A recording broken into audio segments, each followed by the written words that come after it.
Assalamu alaikum first year. In previous video we were finding about the relation between momentum and Newton's second law of motion. Now our next topic is impulse. तो impulse जो है वो आपके लिए एक किस्म का new concept है. इम्पल्स क्या होती है पहले डेफिनेशन देख लेते हैं.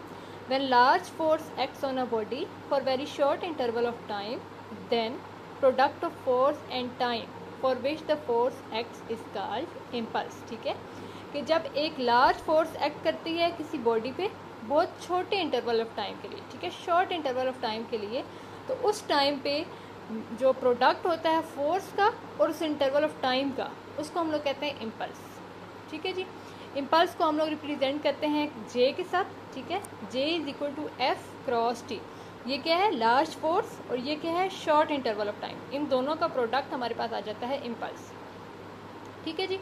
तो इम्पल्स आपके पास यहाँ से शो हो रहा है कि वेक्टर क्वांटिटी है, क्योंकि फोर्स वेक्टर है तो इम्पल्स भी वेक्टर क्वांटिटी आएगी. ठीक है जी. अब यूनिट की बात कर लेते हैं. तो यहाँ से इसका यूनिट क्या बनेगा? फोर्स का यूनिट होता है न्यूटन, इसका यूनिट टाइम का होता है सेकेंड, तो ये बन जाएगा न्यूटन सेकेंड. ठीक है. और ये किसके इक्वल होता है? केजी मीटर पर सेकेंड. और आप लोगों को अगर याद हो तो हम लोगों ने मोमेंटम में भी सेम यही यूनिट पढ़ा था. ठीक है. इसका मतलब है मोमेंटम और इम्पल्स का आपस में कोई ना कोई रिलेशन है. ठीक है ना. मोमेंटम और इम्पल्स का यूनिट और डायमेंशन सेम है. ठीक है. तो अब देख लेते हैं कि क्या रिलेशन है मोमेंटम का और इम्पल्स का आपस में. Now we are finding about relation between impulse and momentum, linear momentum. ठीक है. तो अभी आप लोग पढ़ चुके हैं F equal to M A Newton second law. ठीक है, जिसमें ए क्या होता है? V F minus V I by T. अगर ए की वैल्यू यहाँ पे पुट कर देते हैं तो M V F minus M V I over T. ये अभी मैं आपको बता चुकी हूँ अभी प्रीवियस लेक्चर में. ठीक है ना. ये कैसे आया है? अब ये देखें, इम्पल्स किसकी इक्वल होती है? J is equal to F cross T. अगर ये एफ की वैल्यू सारी उठा के यहाँ पे हम लोग पुट कर देते हैं तो M V F minus M V I over T, ये सारी एफ की वैल्यू आ गई. और एक ये टी मल्टीप्लिकेशन में, तो ये इधर साइड पे मैंने लिख दिया. अब ये टी और ये टी कैंसिल आउट हो जाएंगे, तो पीछे क्या बचेगा? J is equal to M V F minus M V I. और ये किसको शो कर रहा है? P F minus P I, क्योंकि पी हमारे पास मोमेंटम की इक्वल होता है और मोमेंटम क्या होता है? M V.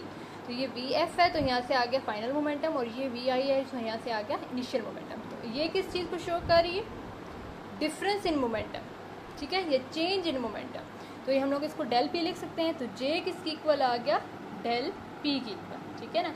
तो ये इक्वेशन क्या शो कर रही है कि इम्पल्स किसकी इक्वल आ गई है?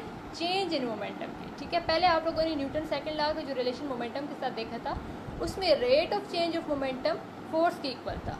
अब ये क्या है जी? इम्पल्स है जो कि इक्वल है चेंज इन मोमेंटम के. ठीक है. तो हम लोग इम्पल्स को हम लोग कह सकते हैं कि instantaneous change in momentum of a body due to impulsive force. ठीक है ना. जो इंस्टेंटेनियस चेंज आता है मोमेंटम में किसी इम्पल्सिव फोर्स की वजह से, उसको कहते हैं जे. ठीक है जी.